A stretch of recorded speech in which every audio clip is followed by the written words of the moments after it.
দৈনিক প্রথম আলোর আজকের শিরোনাম, মির্জা ফখরুল রাষ্ট্রপতি নির্বাচিত। জাতীয় সংসদে গতকাল প্রত্যক্ষ ভোটে দেশের 23তম রাষ্ট্রপতি নির্বাচিত হয়েছেন মির্জা ফখরুল। এ নিয়ে 3 কলামের প্রধান প্রতিবেদন করেছে পত্রিকাটি।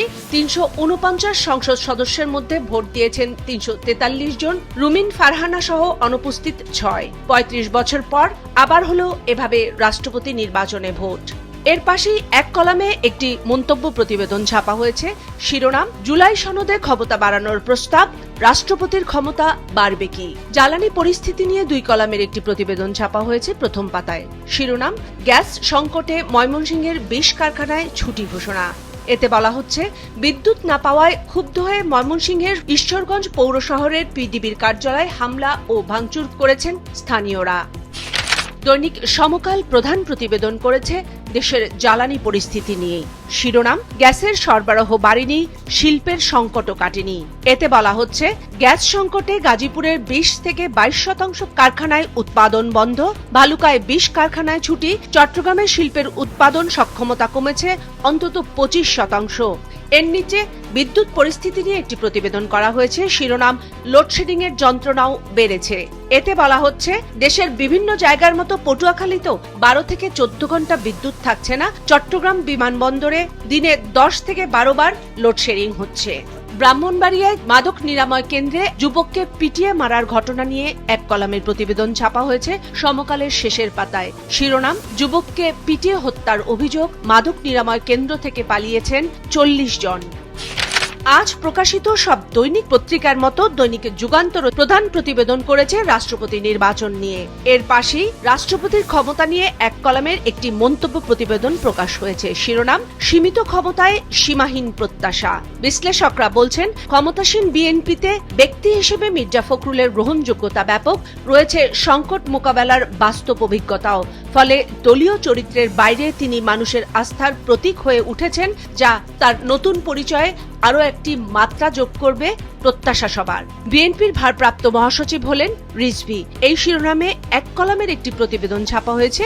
এর পাশেই, যে কোনো সময় মন্ত্রিসভায় রদবদল, গাড়ি প্রস্তুত। এই শিরোনামে এক কলামে আরও একটি প্রতিবেদন এসেছে যুগান্তরের প্রথম পাতায়। এতে বলা হচ্ছে, মন্ত্রিসভার সম্প্রসারণ ও রদবদল নিয়ে শুক্র বা শনিবার যে কোনো সময় চূড়ান্ত সিদ্ধান্ত আসতে পারে। মন্ত্রিসভার রদবদল ও সম্প্রসারণে 6 থেকে 7 জনের জায়গা হচ্ছে বলা হচ্ছে রিপোর্টটিতে। মন্ত্রিসভায় বিএনপির সিনিয়র ও জোট নেতারা ছাড়াও বান্দরবান থেকে নির্বাচিত সংসদ সদস্য এবং গাইবান্ধা 4 আসনের সংসদ সদস্যের নামও শোনা যাচ্ছে মন্ত্রী হিসেবে। দেশের বিভিন্ন স্থানের নদী দখল এবং বালুমহল নিয়ে চাঁদাবাজির প্রসঙ্গ ধরে অনুসন্ধানী প্রতিবেদন ছাপা হয়েছে পত্রিকাটির প্রথম পাতায়। বক্স আইটেমে বিশেষ গুরুত্ব দিয়ে করা এই অনুসন্ধানী প্রতিবেদনের শিরোনাম, চক্রের দখলে নদী, ত্রাসের রাজত্বে রক্তাক্ত বালুমহাল। সামনে বিএনপি আওয়ামী লীগ, পেছনে প্রশাসন সিন্ডিকেট। এতে বলা হচ্ছে, সংঘবদ্ধ এই অপরাধের পেছনে আশ্রয়দাতা হিসেবে সামনে উঠে আসে বিএনপি, পেছনে আওয়ামী লীগের প্রভাবশালী চক্রদের নাম পরিচয়।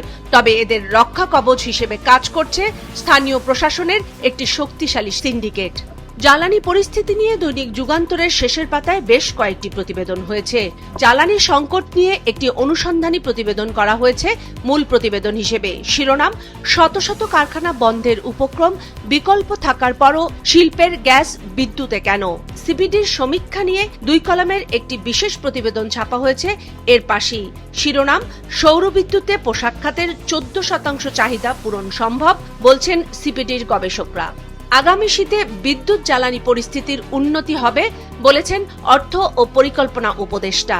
এ নিয়ে এক কলামের একটি প্রতিবেদন এসেছে শেষের পাতায়।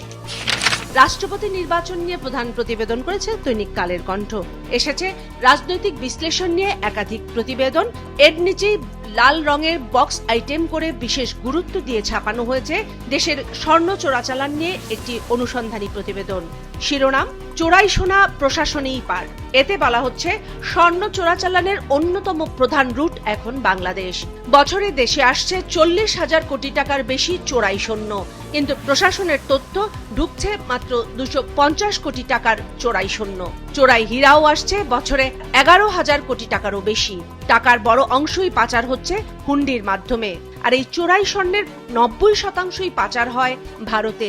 সব তথ্যই আছে গোয়েন্দা সংস্থাদের কাছে, তবে কোনো ব্যবস্থা নেই। আর এ নিয়েই বিশেষজ্ঞদের মতামত নিয়ে প্রতিবেদনটি করা হয়েছে। পত্রিকাটির শেষের পাতায় বন্যপ্রাণীর অবৈধ বিক্রি নিয়ে একটি বিশেষ প্রতিবেদন করা হয়েছে। শিরোনাম, নিষিদ্ধ থাকলেও সোশ্যাল মিডিয়ায় বন্যপ্রাণীর অবাধ কেনাবেচা। এতে বলা হচ্ছে, এই ব্যবসায় দেশে জড়িত অন্তত 50 থেকে 60 জন। আর এই বন্যপ্রাণীর অবৈধ কেনাবেচার বাজার কয়েকশো কোটি টাকার। মূলত পাচারের উদ্দেশ্যেই বন্যপ্রাণী দেশে আনা হচ্ছে এবং পাচার হচ্ছে এর প্রায় সবই ভারতে। দৈনিক কালবেলা গুরুত্ব দিয়ে একটি বিশেষ প্রতিবেদন ছেপেছে প্রথম পাতায়। শিরোনাম, উত্তরায় ঘাঁটি গেড়ে দেশজুড়ে চীনাদের অপরাধের জাল। প্রতিবেদনে বলা হচ্ছে, অনলাইনে প্রতারণার ফাঁদ পেতেছে একটি বড় চীনা গোষ্ঠী। জুয়ার ফাঁদ তৈরি করে শত কোটি টাকা পাচার করছে তারা। রাজধানীর উত্তরায় বসবাস করে এমন অন্তত 10,000 চীনা নাগরিক।